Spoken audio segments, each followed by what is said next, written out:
Vamos conversar com ela, a queridona doutora Patrícia Gonçalves está com a gente hoje. Tudo bom? Feliz ano novo, né? Feliz ano, é nosso primeiro encontro desse ano, né?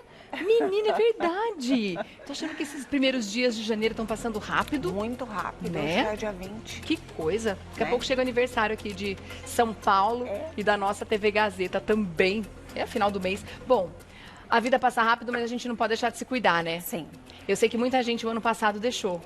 Infelizmente, eu imagino que no consultório deve ter tido, inclusive, uma baixa, né, nos Sim. atendimentos. E a saúde não pode esperar, né? Então, tem que fazer seu check-up, tem que marcar seus exames, até porque as doenças não esperam, né? E no caso de uma pessoa, por exemplo, que tem um HPV e tem a possibilidade de desenvolver um câncer de colo de útero, tem que fazer direitinho esses check-ups, esses exames, para ver como é que as coisas estão, né, doutora? Eu costumo dizer, Rê, que o melhor tratamento é a prevenção. Sempre, né? Então, pelo menos uma vez ao ano, e nós estamos começando o ano de 2021, fazer a prevenção é a melhor coisa que o ser humano pode fazer, né? Então, em qualquer idade, em qualquer sexo, nós temos que prevenir as doenças e a doença sexualmente transmissível, a infecção sexualmente transmissível é uma coisa que nós conseguimos prevenir. Então, tanto com métodos, né, de barreira como preservativo, no caso, quanto com outros métodos. Então, nós temos que prevenir. Vamos entrar no assunto HPV, então, que ainda fica meio, né, com muitas dúvidas para muita gente, afinal de contas, são muitos tipos de vírus, né? Quando a gente fala HPV, a gente não está falando de um só, né? São mais de 100 tipos de vírus, Mais de né? 100? Isso. Uau! E Todos eles acometem o ser humano? todos acometem, mas nós temos alguns que são cancerígenos e outros que não são cancerígenos. Então, os cancerígenos, eles são responsáveis pela precursão principalmente do câncer de colo uterino. Tá. Então, tanto que a vacina, ela tem, a quadrivalente, ela tem tanto o vírus que causa a verruga, então é a prevenção contra o vírus que causa a lesão verrucosa, que não é maligna, quanto o vírus que causa o câncer de colo uterino. Então, a quadrivalente pega tanto as lesões verrucosas, então para prevenir as lesões, quanto para prevenir o câncer de colo uterino. Tá, então antes de entrar no assunto vacina, para a gente entender um pouco mais, desses 100 tipos, a gente tem uma ideia de quantos deles são cancerígenos? Pelo menos 2 são os mais perigosos, Tá. que é o 16 e o 18. Que estão contemplados na vacina? Que estão contemplados. Tá. E aí eles pegam uma gama similar de vírus que podem causar também o câncer, mas Tá. os mais perigosos são os 16 e 18. Tá. Tirando a forma mais grave de atuação desses tipos de HPV, que vão chegar a trazer um câncer de colo de útero, quais são os outros sintomas? Como é que a gente percebe que pode estar com uma infecção ativa de HPV? É interessante que quando a mulher tenha algum sintoma como prurido, que é a coceira, seja vulvar na região externa, né, quanto na região interna, ou corrimento, odor, ou seja lá o que o valha, nós temos que procurar o nosso ginecologista, o nosso médico de confiança, seja o médico de saúde de família. Então, nós temos que fazer esse tipo de prevenção com qualquer sintoma. Tá. Então, às vezes, a mulher, ela não nota nenhuma lesão, mas ela começa com um prurido, com uma coceira na região externa, ou uma vermelhidão. Ou ela está se lavando e vai sentindo ao toque alguma protuberância, alguma lesão verrucosa ou algum tipo de lesão que às vezes ela confunde até com foliculite. É um pelinho encravado. Mas a lesão verrucosa mesmo, causada pelo HPV, muitas vezes ela fica como se fosse uma couve-flor. Ela vai brotando em grupos, em agrupamento. E aí então ela nota que é mais endurecida, mais irregular e às vezes coça. E essa verruga tem um lugar de preferência? É mais na mucosa ou pode ser na pele também? também. Pode ser na pele, pode ser na mucosa, pode ser no introito vaginal, na entradinha da mucosa, mas normalmente ela nota nos pequenos e nos grandes lábios. Essas não são malignas? Não. Se tem verruga, não é maligno? Não é maligno, não é cancerígena. Tá. Ela é feia, é uma lesão que assusta, porém não é maligno. A lesão maligna no colo do útero, por exemplo, aqui nós temos uma lesão que nós conseguimos visualizar. Dá pra gente mostrar? Dá, os meninos colocam. Ótimo. Aí, pronto. Então, essa lesão, ela costuma iniciar como uma manchinha no colo uterino. Tá. Então, na coleta do Papa Nicolau, nós só analisamos as células ao microscópio.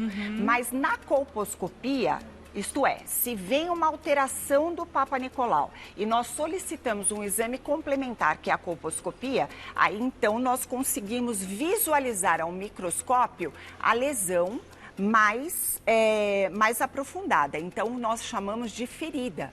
Nós visualizamos uma lesão mais erosiva, mais feridinha. E tem tratamento, lógico. Quando a lesão é mais extensa e mais profunda, aí então nós identificamos a biópsia, então a colposcopia faz a biópsia, se identifica a lesão e então nós identificamos o câncer. Tá. Mas isso é um estágio mais avançado, que não foi feito prevenção há muitos e muitos anos, né? 2, 3, 5 anos sem fazer a coleta do Papa Nicolau, sem fazer a identificação. Tá. Então dá para fazer essa diferenciação ou não existe essa regra? Lesões na parte externa são benignas e lesões na parte interna normalmente são malignas? Não existe, porque pode também o HPV causar o câncer vulvar, que é o câncer da região externa. Tá. Então, alguma célula acometida e que não foi visualizado, que não foi identificado ao exame, nem pela própria paciente ao autoexame, nem pelo médico quando ela pega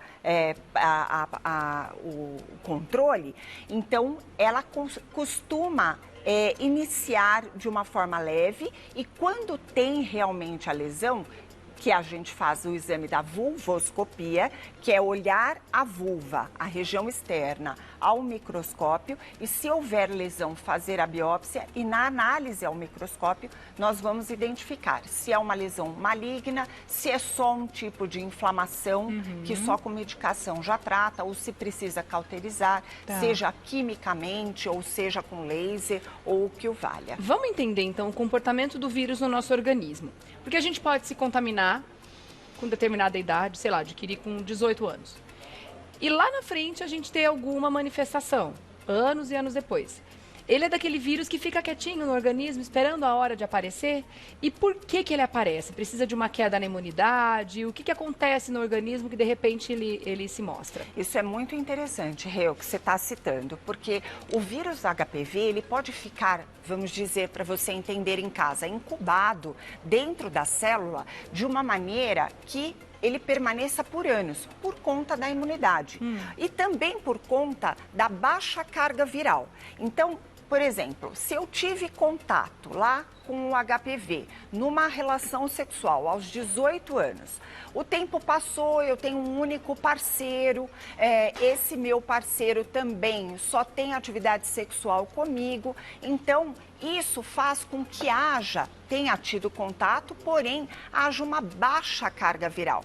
Então, essa manifestação, ela pode ocorrer se a minha imunidade baixar. Tá. Ou pode ser que nunca se manifeste. Que fique ele quietinho a vida toda. Eu nunca venha saber.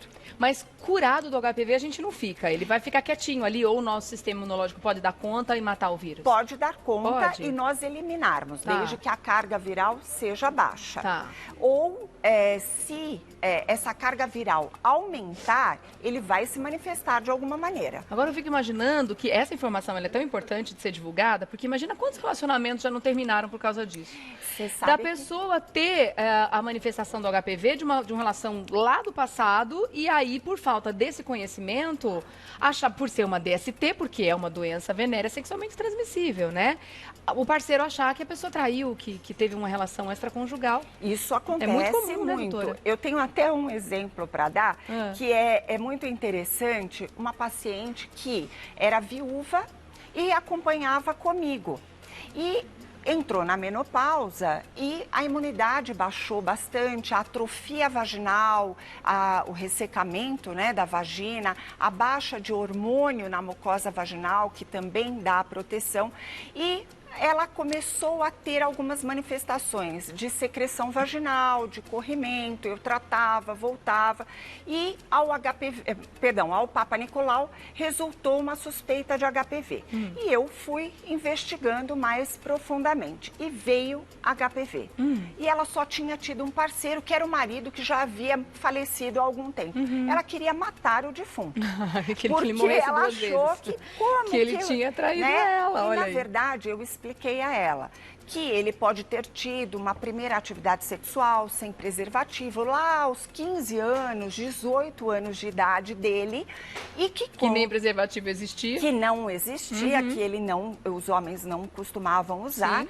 E o tempo passou e ela incubou esse HPV e conviveu com ele ao longo da vida. E por conta da baixa imunidade, a menopausa, e por conta de todas as alterações do trofismo vaginal, ele da resolveu proteção, aparecer. ele se manifestou. Eita. E ela já era viúva. Você imagina se ele estivesse vivo, a briga que não ia dar. Mas ela entendeu, nós né? tratamos e foi um sucesso. Tem uma pergunta aqui da Amanda, eu já vou aproveitar para emendar a pergunta dela no assunto da vacina, porque tem a ver também. Ela disse que há 5 anos ela foi diagnosticada com HPV e o médico fez a crioterapia, por isso ela não teve mais. O HPV pode voltar?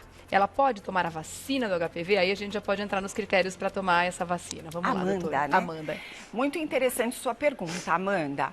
Primeiro, a vacina, ela ajuda no sistema imunológico, nos anticorpos contra o próprio HPV. Então, mesmo o ideal é fazer a vacinação na adolescência, quando ainda não teve atividade sexual. Mas a vacina também pode ser administrada em mulheres que têm acometimento pelo HPV, porque o sistema imunológico ativa e isso ajuda contra o HPV, os anticorpos contra o HPV. Então, essa é uma questão. Agora, com relação ao tratamento, aquela lesão que foi tratada já não vai mais manifestar. Mas pode ser que ele esteja em outras regiões do corpo. Sistema. E pode se manifestar. Por exemplo, até na cavidade oral. Então, é importante nós termos todo o controle na atividade sexual de cuidados, inclusive com sexo oral. E é complicado porque realmente o HPV também tem contaminação através do sexo oral, né? Não só na atividade sexual, mas também no sexo oral, né, doutora? Sim, isso é importante, nós termos esse cuidado, esse controle, até nas carícias, nós examinarmos, literalmente, né? Observarmos não só a nós, mas o nosso parceiro. Para fazer o alerta, porque se né? tiver alguma lesão, ou se ele tiver alguma queixa de ardência, coceira, corrimento, ele pode identificar se tem ou não HPV. Tá certo. Isso é importante. Então é bom deixar esse recado, né? Além do cuidado que temos, obviamente, que ter sempre com a nossa saúde, com relação à vacina do HPV, que é uma vacina segura, né? Sim, e que as meninas precisam tomar a partir dos... Quantos anos? 10 anos, 10 né? anos. Até na rede pública vai até os 13, 14 anos. São quantas doses? São 2 doses. 2 doses. Meninos tomam também? Os meninos também. Também tomam. Devem tomar. Tá. Devem. Porque a gente está falando das manifestações na mulher, mas no homem também. Também. E o homem acaba eliminando de uma forma mais fácil, até pelos órgãos genitais serem externos, né? Então o próprio atrito, e eles não incubam, como a mulher dentro da vagina, que é um espaço virtual, quente e úmido, e acaba então tendo esse tipo de manifestação. Tá. Mas é importante que o homem também se cuide. Tá certo, então. Doutora Patrícia, obrigada mais uma vez pelo papo. É sempre uma delícia conversar. Doutora Patrícia Gonçalves, ginecologista e obstetra. Vou deixar aqui também o Insta para você começar a seguir agora.